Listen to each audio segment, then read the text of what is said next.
नमस्कार मंडळी, स्वामी ज्योतिषा यूट्यूब चॅनलमध्ये आपल्या सर्वांचं स्वागत आहे।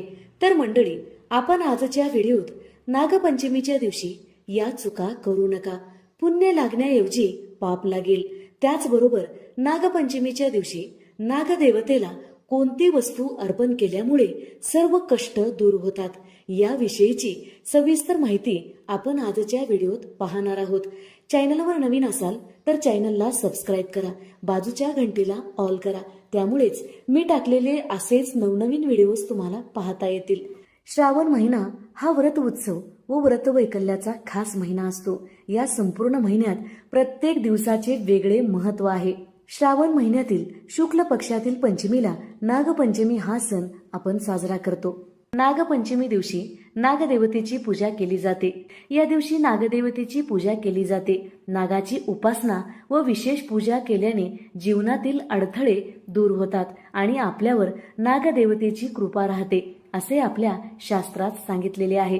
तसेच नागपंचमीच्या दिवशी महादेवाची अन नागाची पूजा केल्याने कालसर्प दोषातून आपली मुक्तता होते अशी धार्मिक मान्यता आहे।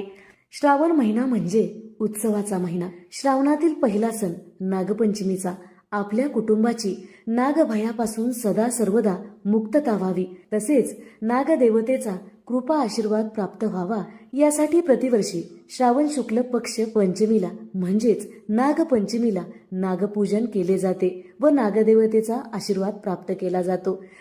नाग हे भगवान शंकराचे भक्त आहेत, यासाठी या दिवशी महादेवाची सुद्धा पूजा करावी। या दिवशी महादेवाची पूजा केल्यामुळे नागदेवता आपल्यावर लवकर प्रसन्न होतात, म्हणूनच या दिवशी शिवलिंगासोबत नागाची पूजा करावी। महादेवाला नागेश्वर म्हटलं जातं कारण ते नागाचे देवता आहेत। श्रावण शुक्ल पक्षातील पंचमीला नागपंचमी असे म्हणतात। या दिवशी नागदेवताची पूजा करण्याची प्रथा आहे। नागपंचमीच्या दिवशी थंड दूध व ज्वारीच्या लाया नागदेवताला मनोभावे अर्पण करावे। नागदेवताला या दिवशी दुर्वा वाहण्याचे सुद्धा महत्त्व आहे, यामुळे सर्पदंशाची भीती राहत नाही। नागाची पूजा करतेवेळी ओम कुरुकुल्ले फट स्वाहा या मंत्राचा जप करत पूजा करायची आहे। या मंत्राचा उच्चार केल्यामुळे दरिद्रता दूर होते। तर मंडळी, नागपंचमीच्या दिवशी कोणते काम केल्यामुळे पुण्य लाभत असते तर याची सविस्तर माहिती आपण पाहणार आहोत। नागपंचमीच्या दिवशी गाईच्या थंड दुधाने नागाच्या प्रतिमेचा अभिषेक करावा, यामुळे पुण्य लाभत असते। त्याचबरोबर नागदेवताला अग्नीच्या तापाने वाचवण्यासाठी त्यांना थंड दुधासोबतच हळदीचा लेप अवश्य लावला पाहिजे। हळदीमध्ये काही विशेष तत्व असतात, त्यामुळे जखम भरण्यास मदत होते। नागपंचमीच्या दिवशी दूध, ज्वारीच्या लाया सोबतच हळदीचा लेप अवश्य करावा।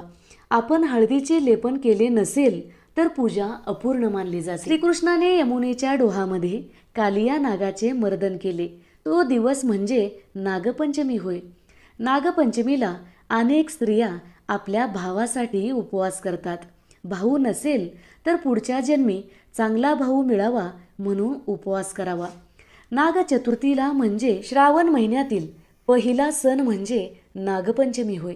श्रावण शुद्ध पंचमीला नागपंचमी हा सण आपण साजरा करतो।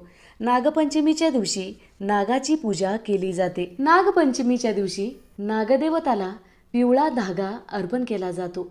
पिवळा धागा अर्पण केल्यानंतर तो धागा आपल्या हातामध्ये बांधावा, सर्व कष्ट दूर होतील व आपल्यावर जो निगेटिव्ह प्रभाव झालेला आहे तो सुद्धा दूर होतो। तर मंडळी, नागपंचमीच्या दिवशी कोणकोणत्या चुका करायच्या नसतात याची माहिती पाहणार आहोत। हिंदू धर्मामध्ये नागाला देवता मानले जाते, म्हणून या चुका नागपंचमीच्या दिवशी चुकूनही करू नका। पहिली चूक आहे, नाग हे महादेवाचे प्रिय गण आहेत। नागपंचमीच्या दिवशी फक्त नागाचीच पूजा करणे हे योग्य नाही, शिवलिंगासोबत नागाची पूजा करावी, यामुळे नागदेवता व शिवलिंग दोन्ही प्रसन्न होतात। नागाचे आराध्य दैवत हे महादेव आहेत। बिना आराध्याची पूजा नागदेवता स्वीकार करत नाहीत, म्हणून नागपंचमीच्या दिवशी शिवलिंगासोबत नागाची पूजा करावी। महादेवाचे भूषण नागदेवता आहेत। नागाला कच्चे दूध अर्पण करावे, तापलेले दूध चुकूनही नागदेवताला अर्पण करू नका. नागपंचमीच्या दिवशी शेत नांगरू नये किंवा जमीन खोदू नये. त्याचबरोबर भूमिपूजन किंवा घराचे बांधकाम सुरू या दिवशी करू नये. नागपंचमीच्या दिवशी लोखंडाच्या भांड्यात स्वयंपाक बनवू नये. त्याचबरोबर नागपंचमीच्या दिवशी घरामध्ये कोणताही पदार्थ तळू नये. नागपंचमीच्या दिवशी घरामध्ये चिडचिड, भांडण किंवा क्रोध करू नये. तर मंडळी, आपण आजच्या व्हिडिओत नागपंचमीच्या दिवशी कोणते कार्य करावे व कोणते कार्य करू नये याविषयीची माहिती पाहिलेली आहे. नागदेवताला हळदीचे लेपन लावल्यामुळे आपणास काय काय फायदे होतात याची सुद्धा माहिती पाहिलेली आहे. तर मंडळी, नागपंचमीची पूजा घरामध्ये कशी करावी याविषयीचा व्हिडिओ आपल्या चॅनलवर आहे, तो पाहावा किंवा डिस्क्रिप्शनमध्ये लिंक दिलेली आहे. असेच नवनवीन व्हिडिओज पाहण्यासाठी चॅनलला सबस्क्राईब करा, बाजूच्या घंटीला ऑल करा. त्यामुळेच मी टाकलेले प्रत्येक व्हिडिओ तुम्हाला पाहता येतील.